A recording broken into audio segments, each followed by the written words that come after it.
ऐसे दान नाम तुझे घेता देवा होई समाधान.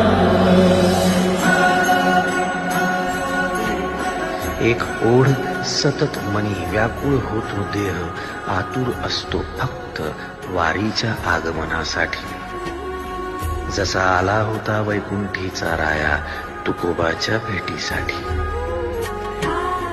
इंद्रायणीच्या काठापासून ते चंद्रभागेच्या वाळवंटापर्यंत तू असतोस आमच्या सोबत नाचून धुंद झालेलं पाहण्यासाठी.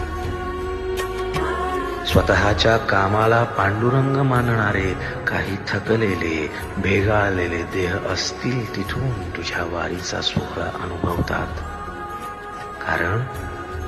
कारण तुझे काही मधुकरी ते काम आमच्यासाठी करतात. तुझे दूत म्हणून त्यांचा अट्टहास पूर्ण झाला.